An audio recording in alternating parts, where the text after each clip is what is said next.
সবাইকে সালাম। আমি এখন আসলে আছি মিনার কাছাকাছি।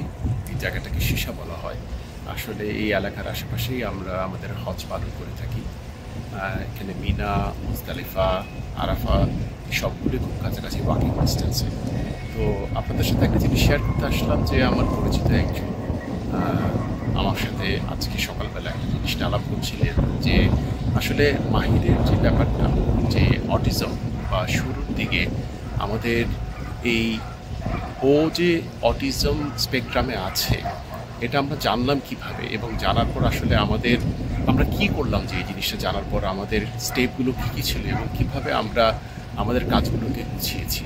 তো তার একটা বক্তব্য ছিল যে সে নিজে বা তার পরিচিত একজন ফ্রেন্ড আছে, সেই ফ্রেন্ডের বাচ্চাকে তার হয়তো মনে হচ্ছে যে তার তার বাচ্চা হয়তো অটিজম স্পেকট্রামে আছে, বা এটা কীভাবে তার সাথে শেয়ার করলে ভালো হয় যাতে কেউ অফেন্ডেড ফিল না করে। আসলে আমাদের বাচ্চাদেরকে নিয়ে কিন্তু আমাদের নিজেদেরকে সবসময় আমরা একটু ডিফেন্সিভ হয়ে যাই না। কেউ যদি আমাদের বাচ্চাদেরকে নিয়ে কেউ কিছু বলে যে না আসলে ওর কোনো সমস্যা আছে, বা আপনারা একটু খেয়াল রাখেন ওর দিকে, বা এটা একটু এক্সপ্লোর করে দেখেন, বা এই একটা টেস্ট করে দেখেন, অনেক সময় দেখা যায় যে আমরা যে মানুষটা আমাদের সাথে শেয়ার করছি না ইনফরমেশন, আমরা তার উপর একটু বিরক্ত হই বা একটু রাগ হয়ে যেতে পারি। এটা একটু স্বাভাবিক। আসলে বাবা মা হিসেবে আমরা আমাদের বাচ্চাদের প্রতি একটু ডিফেন্সিভ থাকবো।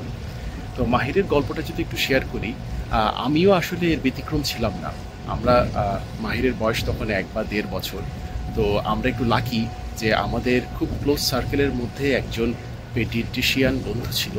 সেই বন্ধুটি মাহিরকে দেখে আমাদেরকে বলল যে দেখো, মাহিরের কিন্তু আই কন্ট্যাক্ট যেভাবে থাকা উচিত সেরকম নাই, বা রুমে কেউ ঢুকলে তাকে রেকগনাইজ করা বা যেই সোশ্যাল কমিউনিকেশনগুলো করা উচিত সেই জিনিসগুলো থেকে কিন্তু দেখা যাচ্ছে যে মাহিরের আর্লি এজ থেকেই এই জিনিসগুলোতে একটু ল্যাকিং ছিল। তো সে যখন আমাদেরকে শুরুতেই কথাটা বললো, শুরুতে আমাদের কিন্তু ভালো লাগে নাই, just like any other parents. আমরাও একটু ডিফেন্সিভ হয়ে গিয়েছিলাম যে আসলে না, আমার ছেলের আবার প্রবলেম কি, এরকম তো বাচ্চাদের ছোটোখাটো এরকম একটা কিছু হতেই পারে ছোটোবেলায়, তাই না? এটা নিয়ে এত ওয়ারিড হওয়ার কি আছে।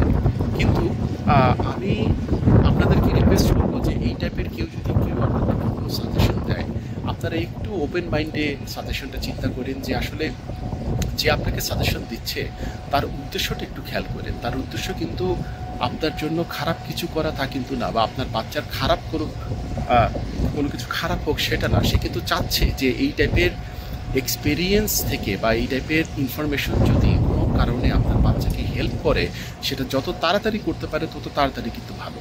কেননা আমাদের বাচ্চারা যখন খুব ইয়াং থাকে তখন কিন্তু তাদের ব্রেইন পুরোপুরি ডেভেলপ হয়নি।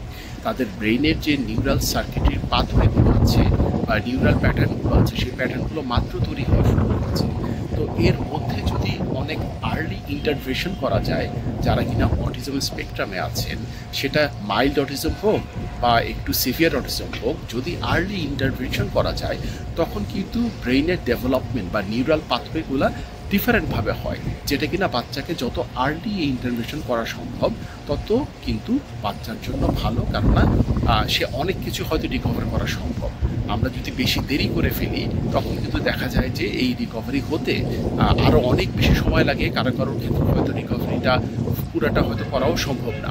অটিজমের তো একটা স্পেকট্রাম, এটা তো আসলে এক এক বাচ্চার জন্য এক এক রকম হবে। কিন্তু আমি আপনাদেরকে যে রিকোয়েস্টটা করব যে আপনারা ডিফেন্সিভ হয়ে যায় না। কেউ যদি আপনার কাছে রিকোয়েস্ট করে যে আচ্ছা আমার মনে হচ্ছে যে তোমার বেবিটা কিন্তু হয়তো এই মাইলস্টোনটা মিস করছে, বা ওর যেভাবে রেসপন্ড করা উচিত সে সেইভাবে রেসপন্ড করছে না, তো সেক্ষেত্রে আপনারা মন খারাপ না করে বা রাগ না হয়ে সেই মানুষটার প্রতি হয়তো আপনারা তাকে একটু ধন্যবাদ জানিয়ে আপনারা নিজেরা একটু রিসার্চ করে দেখেন। দরকার হলে একজন পেডিয়াট্রিশিয়ানের সাথে আলাপ করেন, বা চাইল্ড সাইকোলজিস্ট যারা আছে তাদের সাথে আলাপ করতে পারেন। একটু অ্যাসেসমেন্ট করে দেখেন যে মাইলস্টোন যেগুলো করা তার অ্যাচিভ করা উচিত সে মাইলস্টোনগুলো সে রিচ করতে পারছে কিনা। আমি আবারও বলবো যে হ্যাঁ, এই জায়গাটাতে আমরা একটু লাকি ছিলাম। মাহিরের জন্য যেই শুরুতে আমরা যেই আমাদের যেই বন্ধু আমাদেরকে বলেছিল, তারপরেই কিন্তু আমরা মাহিরের সাথে কাজ করা শুরু করি, এবং অনেক আর্লি আমরা জানতে পারি যে ও এই অটিজম স্পেকট্রামে আছে, এবং তখন থেকেই ওর সাথে কাজ করাটা আমরা কন্টিনিউ রেখেছি। আমাদেরও ভুল আছে, আমরা অবশ্যই পারফেক্ট না, আমরা শুরুতে এমন একটা স্কুলে দিয়েছিলাম মাহিরকে, যে স্কুলটা আসলে অতটা কোঅপারেটিভ ছিল না। আমরা পরে ওই স্কুল থেকে চেঞ্জ করে আরেকটা স্কুলে নিয়ে আসি।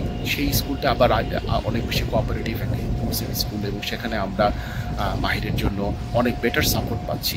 তো আপনাদের প্রতি আমার এই একটাই রিকোয়েস্ট থাকবে যে হয়তো কেউ যদি আপনাকে এসে বলে যে আপনার বাচ্চাকে একটু অ্যাসেস করে দেখেন, বা হয়তো এই জিনিসটা ঠিক না, আমি রিকোয়েস্ট থাকবে যে আপনারা ডিফেন্সিভ হয়ে যেন না, আপনারা রেগে যেন না, আপনারা জাস্ট একটু খেয়াল করে দেখেন যে যে আপনাকে বলছে তার উদ্দেশ্যটা একটু যদি চিন্তা করেন, তার উদ্দেশ্যের হয়তো খারাপ কিছু নাই, সে আপনার এবং আপনার বাচ্চার এবং আপনার ফ্যামিলির ভালোর জন্যই সে হয়তো একটা কিছু বলতে চাচ্ছে।